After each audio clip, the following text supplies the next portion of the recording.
Hello, Meoni here and welcome back to another video. This is a bit of a news update video for all of the translated information from YoshiP's various interviews with Dengeki, Famitsu and various gaming websites and outlets, and this was all translated for Carrier of Light. Thank you to them on Reddit. A link will be in the description to this Reddit discussion thread where you can go and send them some upvotes and love as well. But in short, these are all summaries of what came out of the interviews to make it even easier to digest, so I'm just simply going to read it. So in total, 4 Japanese media websites released their interviews today with YoshiP, and here's the translation of all these summaries. The patch 4.3 story will be the conclusion of the Stormblood story for Doma in particular, and the trailer does not include the enemy for the new trial at all. So people were guessing this, but it's not actually in that footage at all. They've kept it out. They did say they'd admit it for obvious spoiler reasons. They want to keep it under wraps, and apparently that's going ahead of schedule already. People have no idea what it could be.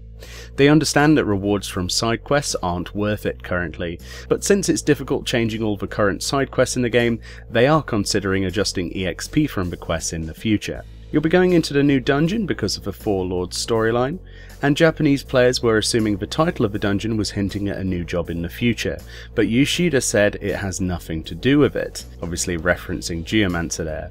To note, the Japanese name of the dungeon is Fusu Raiden, which is Ghost Temple of Geomancy, which hints at Geomancer because of the similarity between the two kanji words. But essentially, this is confirmation that that's nothing to do with it. He didn't straight say that Geomancer wasn't coming in the future, but he just said that this dungeon has nothing to do with it. So read into that what you will. The next trial against the Four Lords will be in the following patch in 4.4. About Doma and reconstruction. The NPCs in Doma near the new Aetheryte they added in 4.2 will pay a little more than usual NPCs when you sell items to them.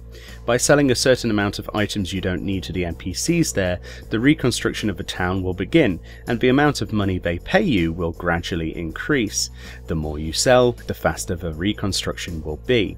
There is a weekly limit on how much you can sell, however, and you can basically sell everything you can to a regular NPC.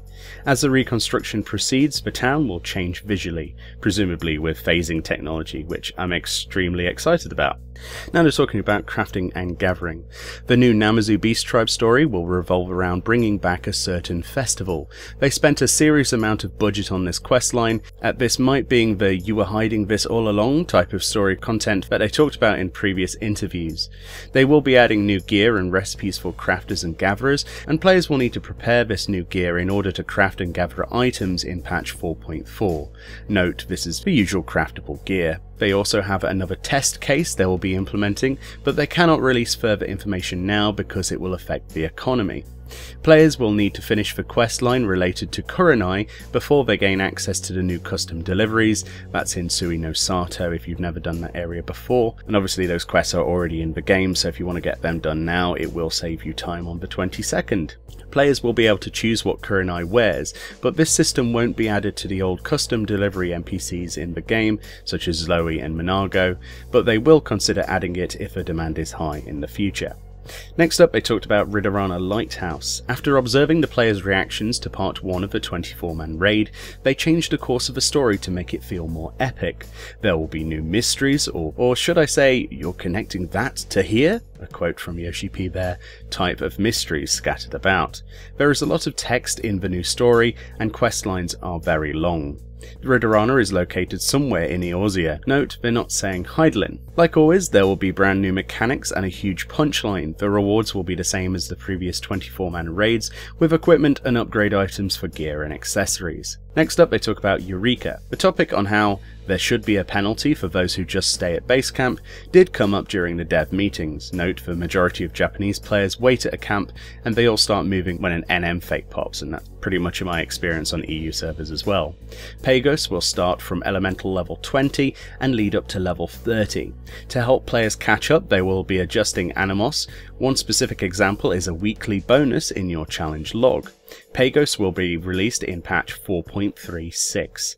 The new Pagos map will include vertical elements such as falling off, and locations you can only reach by jumping off from a higher ground. Plus a new feature, Happy Bunnies, will be added. Instead of it being battle related, it's a system that motivates players to search the area.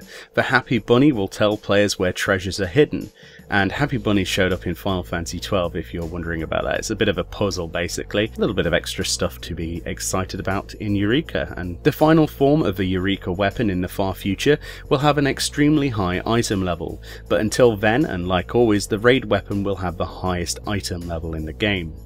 Pegasus will also have a lot of Final Fantasy XI related features. Big news, you will only be able to upgrade your weapon in Pegasus, and there will be no upgrades to your relic armor. They decided not to adjust the Magia board this time either, and the future Eureka weapons will also have 5 slots. Then they talked briefly about Ultima Weapon Ultimate, which is Ultima's refrain. You are required to beat 08 Savage to enter this. That means you have to kill Kefka, and then you have the Wandering Minstrel in Kagani to actually unlock this.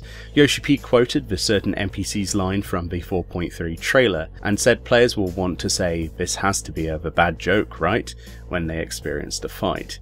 This ultimate fight will have a tremendously high tempo, fast paced, and the total length of the fight is shorter than Bahamut. The ideas they daydreamed and imagined for the Ultimate Titan were used in this fight instead. When they asked about the soundtrack for the fight, YoshiP said that all he can say is it wasn't the original Ultima Weapon theme, so presumably Soken has mixed his magic into the theme and made it amazing. I really can't wait to hear that. The direction of the difficulty is different compared to Bahamut. They didn't go too far with the DPS checks. The key to clear the fight is solving and dealing with mechanics rather than simple DPS checks. The shape of the rewards, i.e. weapons, are based on the original Artifact 1 weapons. For jobs that don't have an Artifact 1, such as Dark Knight, Astrologian Machinist, Samurai and Red Mage, they chose a design that represents their job, so they've got new designs for Artifact basically. The Artifact 1 or AF1 term he used is the eye level 80 weapon you got in the first Relic questline. And finally we look at the Deep Dungeon Heaven on High. The basic parts are the same as Palace of the Dead, and this content, at least the early floors, is for those who want to level their alt jobs to 70 and want weapons for those jobs.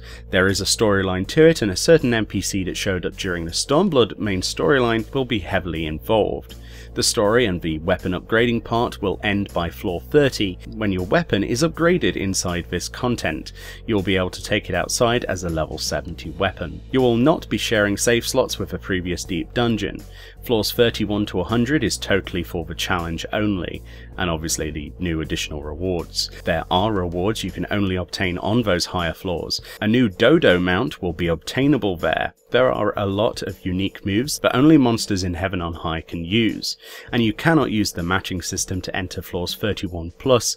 This was the same in Palace of the Dead, where you can only enter with a fixed party. You can enter with 1 to 4 players as long as it's a fixed party in Heaven on High, and you won't be matched up with other players. And that's pretty much the entirety of these interviews. There's some really good juicy information there that I'm glad that I did this video today, otherwise I wouldn't have known. The Dodo mount gets me incredibly excited. I think that's the most obvious thing I'm going to take from this, is what the mount is, and get excited for that, but the rest of the content's really cool as well. Hopefully this video was interesting. Thank you kindly to Carrier of Light. Thank you for watching, and I'll see you all next time.